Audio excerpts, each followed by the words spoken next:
Tu n'es pas considéré comme un membre de notre famille, alors contente-toi de faire ton travail de domestique. Nous sommes invités à célébrer le fils de mon beau-frère, mais selon eux, je ne fais pas partie de la famille. Une épouse qui ne peut pas avoir d'enfant est inutile.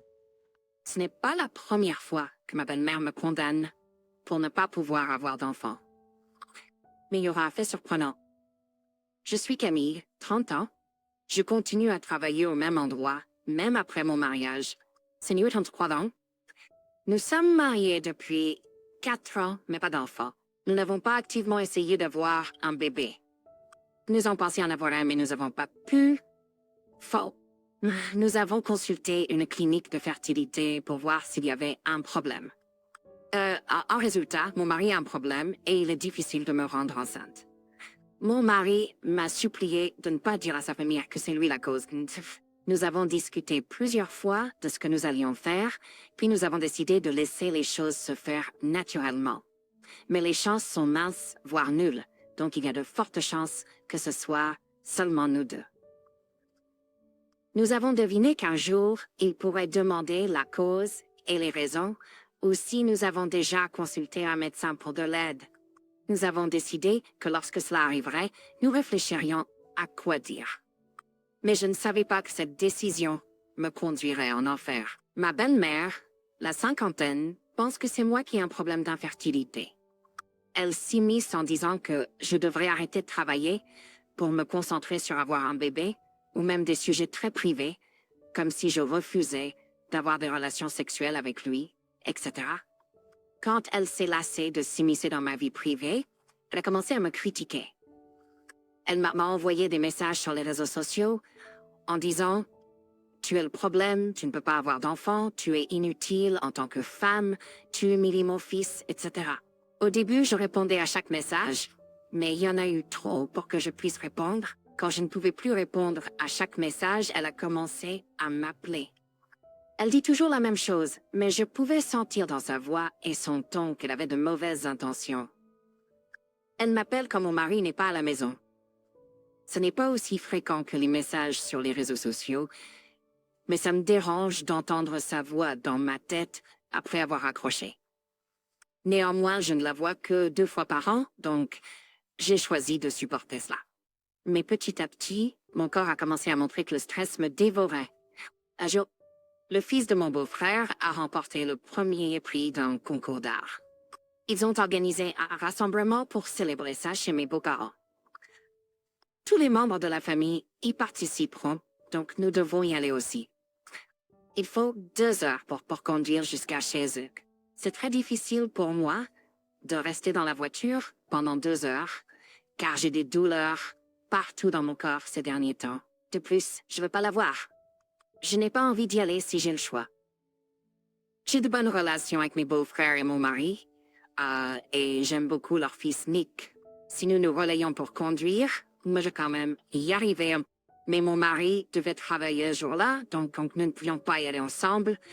Et donc j'ai dû conduire moi-même, et plus tard il viendra en transport en commun. Je lui ai dit que je l'attendrais jusqu'à ce qu'il ait fini de travailler. Mais il n'a pas aimé l'idée que nous soyons tous les deux en retard pour arriver à la célébration. Selon lui, c'est mal poli pour les adultes. J'ai donc conduit toute seule jusqu'à leur maison près là. Quand je suis arrivée, personne n'était encore là. J'étais la première à arriver. Mais dès que ma belle-mère m'a vue, elle a dit « Tu es en retard ». Alignas, Nantasari. Il n'y avait que des matériaux à utiliser. Dépêche-toi. T'as pas beaucoup de temps? J'ai été surprise de voir son attitude froide et je lui ai demandé pourquoi. T'as tué Prusty. Tu es la femme de mon fils, pas une invitée. Bouge-toi. J'avais l'impression qu'elle me laissait tout faire. Elle a continué. Ça fait 4 ans que vous êtes mariés. Alors tu peux dire ce dont tu as besoin en regardant les ingrédients. Même si tu ne peux pas tomber enceinte, tu sais ce que les enfants aiment manger. Encore une fois, elle a harcelé sans fin à propos de l'infertilité. Je n'avais plus la force de me défendre, alors j'ai commencé à cuisiner tranquillement. Quand c'était presque prêt, les proches ont commencé à arriver. Mon beau-frère est arrivé avec Nick à ce moment-là. Nick est entré dans la cuisine et m'a demandé ce que je cuisinais. Je lui ai dit que je faisais son plat préféré et il a souri joyeusement. Je n'ai pas vu sa femme Patty, ma belle-sœur. J'ai trouvé très rare de ne pas la voir à cette réunion car ma belle-mère ne resterait pas silencieuse sans mentionner l'absence de Patty. Et avant tout, c'était la célébration de son fils. La nourriture était prête et seul Patty et mon mari manquaient à l'appel. Ma belle-mère a dit que nous devrions commencer.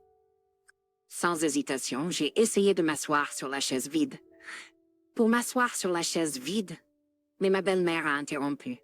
Que cherches-tu à faire? Ce n'est pas le moment de te reposer.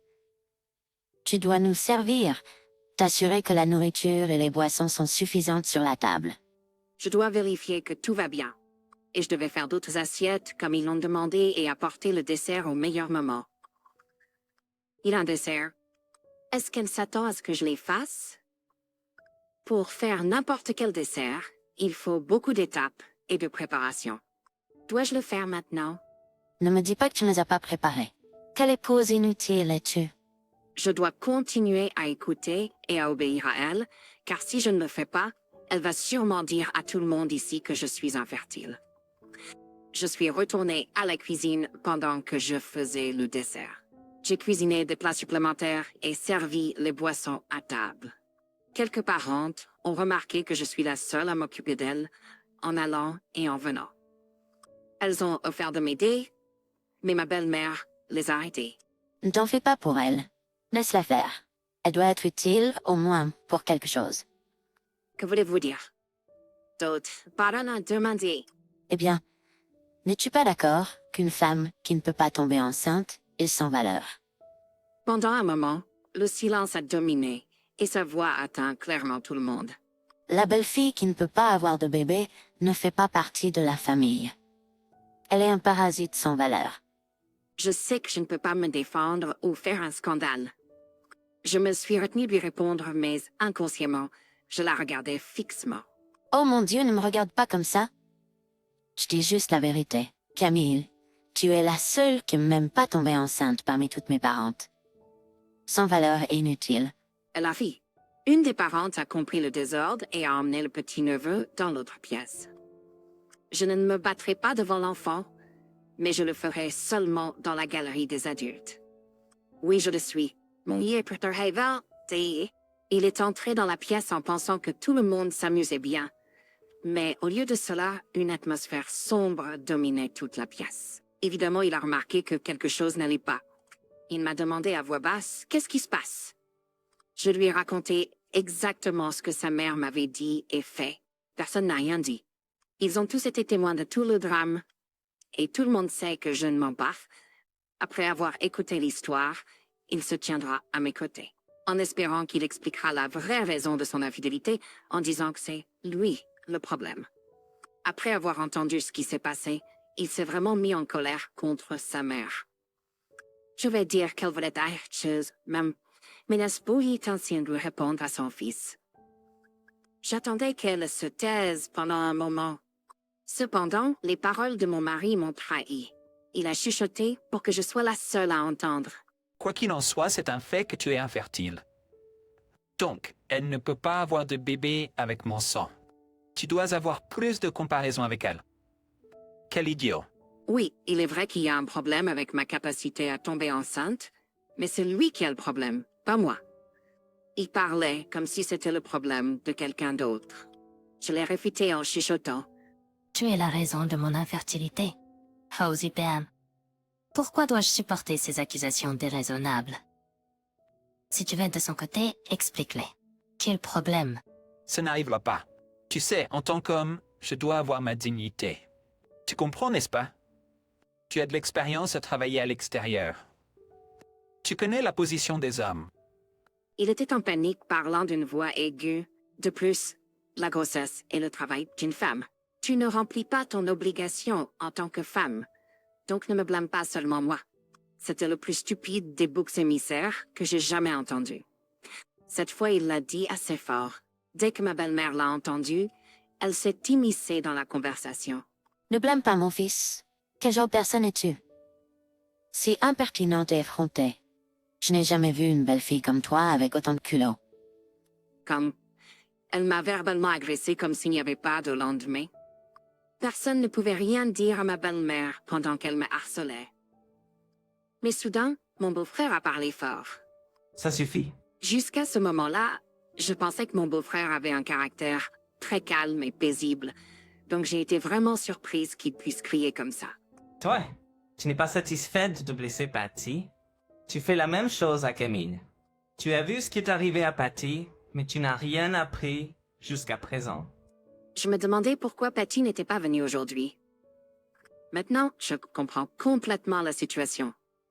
Avant notre mariage, mon beau-frère et Patty vivaient avec ma belle-mère. Mon beau-frère et Patty vivaient ensemble avec ma belle-mère. Plus tard, on m'a dit qu'ils ont déménagé de chez ma belle-mère à cause des affaires de mon beau-frère. À l'époque, je pensais que nous allions emménager et vivre avec ma belle-mère, mais c'était trop loin pour aller travailler tous les jours à notre bureau, donc nous avons vécu à 2 heures de chez elle et nous n'avons jamais vécu ensemble. Mon beau-frère a révélé ce qui s'était vraiment passé lors d'une réunion de famille. Patty est tombée enceinte peu de temps après leur mariage. Ma belle-mère était très heureuse de la nouvelle. Mais une fois que le bébé s'est avéré être une fille, son attitude a complètement changé. Ma belle-mère a imposé à Pat's propre valeur de masculine of kingdom. Les femmes sont sans valeur. C'est du gaspillage d'argent de les élever juste pour les donner à d'autres hommes. C'est sa responsabilité d'avoir un garçon. Maintenant qu'elle est mariée, elle doit le savoir. La pression était trop forte pour que Patty puisse la supporter. Elle est devenue mentalement instable et le médecin leur a conseillé de s'éloigner de sa belle-mère. Mon beau-frère a pris cela très au sérieux et ils ont décidé de quitter la maison. Tous les membres de la famille, en particulier les femmes, méprisaient ma belle-mère. Ils savaient que Patty avait été harcelée, mais ils avaient trop peur de dire quelque chose. Après que mon beau-frère ait révélé qu'elle n'avait jamais arrêté de harceler sa belle-fille, ma belle-mère l'a regardé avec colère dans les yeux. Mais il s'en fichait et a dit « Camille, tu peux rentrer chez toi. Tu n'as aucune raison de rester ici à supporter les conneries de ma mère. » Mon mari a essayé de l'arrêter, mais il s'est tu quand mon beau-frère l'a accusé de ne pas me défendre. J'ai donné les clés de la voiture à mon mari et je suis rentrée chez moi en transport en commun. J'ai simplement dit au revoir et je suis partie. Mon beau-frère est venu me voir et a dit « Camille, tu devrais vraiment bien réfléchir à ton avenir. » Je l'ai pris comme une raison de ne pas rester dans un enfer. J'étais tellement soulagée de partir. Quand je suis arrivée chez moi avant mon mari, j'ai fait mes bagages, j'ai laissé des papiers de divorce. Au lieu d'une note, il semblait que mon mari ait paniqué un peu quand il a découvert que j'avais l'intention de divorcer. Il m'a rapidement contactée, mais a commencé à dire que je ne devrais pas réagir de manière excessive envers elle, car nous ne la voyons que 2 fois par an. Mais la réalité est qu'elle m'insulte à travers ses actions et ses paroles chaque jour. Mais la réalité est qu'elle m'insulte à travers les réseaux sociaux ou en m'appelant chaque jour pour me demander pourquoi je ne suis pas enceinte. J'ai supporté cela. C'était un exclu la fête. En écoutant cela, j'ai pensé que mon mari me défendrait.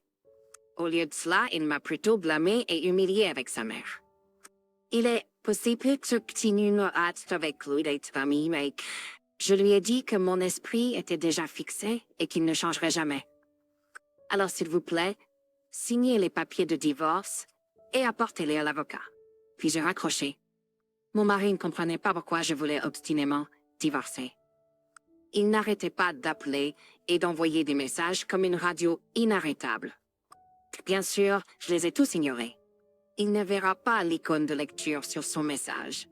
Il devrait comprendre que c'est ma réponse. Patty et mon beau-frère m'ont aidé à trouver un endroit où loger.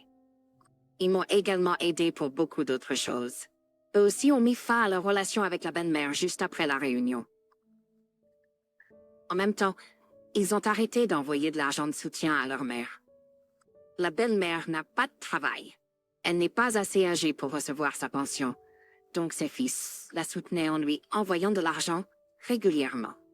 Bien sûr, elle a des économies, mais il lui sera assez difficile de maintenir son train de vie. Parce que mon mari gagne moins d'argent que moi, ses revenus ne suffisent pas à soutenir les dépenses de sa mère. La seule raison pour laquelle il pouvait le faire était que je travaillais pour soutenir nos dépenses. Une fois qu'il sera divorcé de moi, je doute qu'il puisse continuer à la soutenir. Dès que nous nous sommes séparés, j'ai pu voir que j'avais raison. Maintenant, son fils ne peut plus lui envoyer d'argent et elle a dû baisser son niveau de vie. Elle n'a pas le choix, doit économiser, mais elle menait un train de vie luxueux. Elle ne peut pas supporter une vie humble. Elle n'est pas loin de ne plus pouvoir le supporter et de commencer à emprunter de l'argent. En contractant un prêt hypothécaire, elle risque de tout perdre. Mon mari, lui aussi, vit sur le fil du rasoir. Sa mère insistait pour qu'il lui envoie de l'argent, mais refusait. Peut-être que leur relation est également sur le fil du rasoir. Mon mari n'a pas accepté le divorce. Au lieu de cela, il insistait pour qu'on se réconcilie, mais une fois que j'ai engagé un avocat, tout s'est terminé très vite. J'ai découvert que mon mari avait une faiblesse for l'autorité. Si je l'avais su plus tôt, les choses auraient peut-être été différentes et je n'aurais pas perdu mon temps. Je n'ai plus besoin d'être épuisée par quoi que ce soit maintenant. Je profite pleinement de ma vie. J'ai eu quelques problèmes de santé causés par mon ex-belle-mère, mais ça va mieux maintenant. Mon ex-mari était la cause de mon infertilité, mais la belle-mère était le principal problème. Désormais, j'espère rencontrer quelqu'un qui pourra être à mes côtés en tant que famille dans toutes les circonstances. Mais pour l'instant, je veux profiter un peu plus de moi-même.